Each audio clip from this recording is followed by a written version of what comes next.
Oui, absolument, Christophe. Donc aujourd'hui, nous abordons le thème de la responsabilité médicale, tout simplement parce qu'à la fin de cette grosse crise et de cette épidémie, il y a beaucoup de personnes qui sortent de l'hôpital ou qui ont des proches qui sortent de l'hôpital et qui n'ont pas toujours subi des choses tout à fait légales, j'ai envie de dire. Donc beaucoup de personnes s'interrogent et se demandent sur comment faire pour engager la responsabilité d'un établissement de santé. C'est quasiment la même chose pour un professionnel de santé, mais là, je vais vraiment axer sur les établissements de santé, même si bien évidemment, nos professionnels ont été des héros et ont agi de façon extraordinaire durant cette épidémie. Il n'empêche qu'il y avait des règles à respecter et que pour certains, elles ne l'ont pas été. Donc, la première chose à faire lorsque vous souhaitez engager la responsabilité d'un établissement de santé, que ce soit pour vous ou en qualité d'ayant droit, et là, si vous avez eu des décès autour de vous et que vous avez la qualité d'ayant droit, eh bien, la première chose à faire est de demander la copie du dossier médical. Parce que vous ne pouvez pas engager la responsabilité d'un établissement sans avoir les éléments qui vous permettent de pouvoir agir. Donc, comment demander la copie du dossier médical? C'est très simple. Il suffit d'envoyer un recommandé avec accusé de réception à l'hôpital, dans lequel vous allez demander à avoir la copie du dossier médical. Vous précisez que vous prenez en charge les frais de reproduction et vous joignez une photocopie de votre pièce d'identité. Ils sont normalement dans l'obligation de vous l'envoyer sous 8 jours. Une fois que vous avez reçu la copie du dossier médical, eh bien, il va falloir déterminer la nature de l'établissement de santé pour savoir comment engager la responsabilité. Si vous êtes face à un établissement de santé privé ou face à un établissement de santé public, ce ne sera pas la même chose. Mais en tout cas, la chose que vous devez faire, quelle que soit la nature de l'établissement de santé, c'est engager ce qu'on appelle tout d'abord la démarche amiable. C'est-à-dire que vous envoyez un deuxième recommandé à l'hôpital ou à la clinique, dans lequel vous allez demander au directeur de l'établissement à obtenir les coordonnées de son assurance pour mettre en place une expertise et obtenir une indemnisation par la voie amiable. Il faut toujours tenter cette démarche amiable, tout d'abord parce qu'elle est obligatoire quand on est face à un établissement public et qu'elle est préférable vu qu'elle prouve votre bonne foi lorsque vous êtes devant un établissement privé. Si l'établissement vous répond et qu'il vous envoie les coordonnées de l'assurance, alors c'est très bien parce que dans ce cas-là, ça signifie que vous allez tenter la démarche amiable et que peut-être vous allez régler le litige de cette manière-là.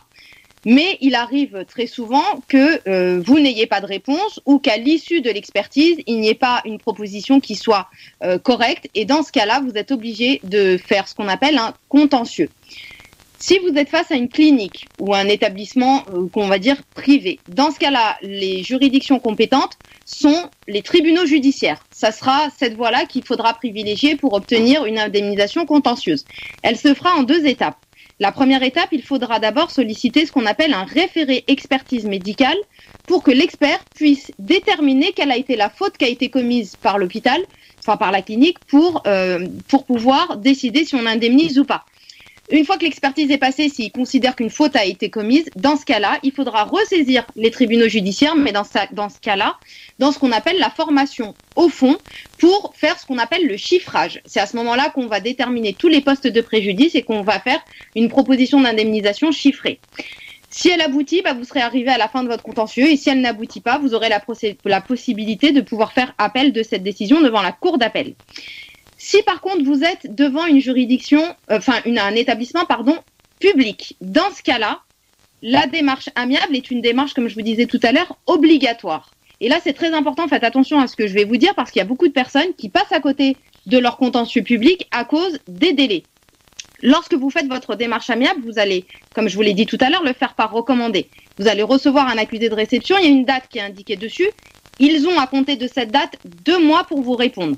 S'ils ne vous répondent pas dans les 2 mois, dans ce cas-là, vous avez un nouveau délai de 2 mois qui commence à courir pour saisir le tribunal administratif.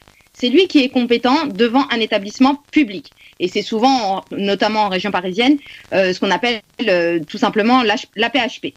Donc, vous avez 2 mois pour les attaquer et saisir le tribunal administratif. Et là, ça sera la même chose qu'en privé, référé expertise médicale.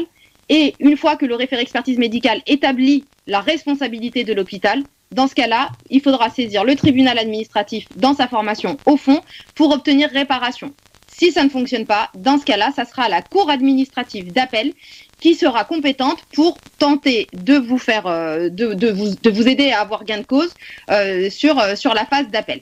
Donc voilà, c'est assez complexe comme ça, mais en réalité, moi, le meilleur conseil que je puisse vous donner, c'est que si vous envisagez d'engager la responsabilité d'une clinique ou d'un hôpital, c'est de vous faire accompagner par ce qu'on appelle un médecin conseil, parce que c'est l'expert en matière médicale pour pouvoir déterminer si la faute a été commise ou pas, et surtout pour vous aider à faire le chiffrage.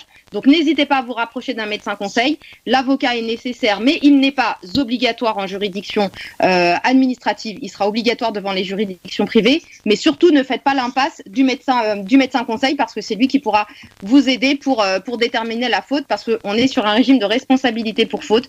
Donc, même si on aime nos soignants et même si on aime nos médecins, eh bien, si l'établissement a commis une faute, il doit payer.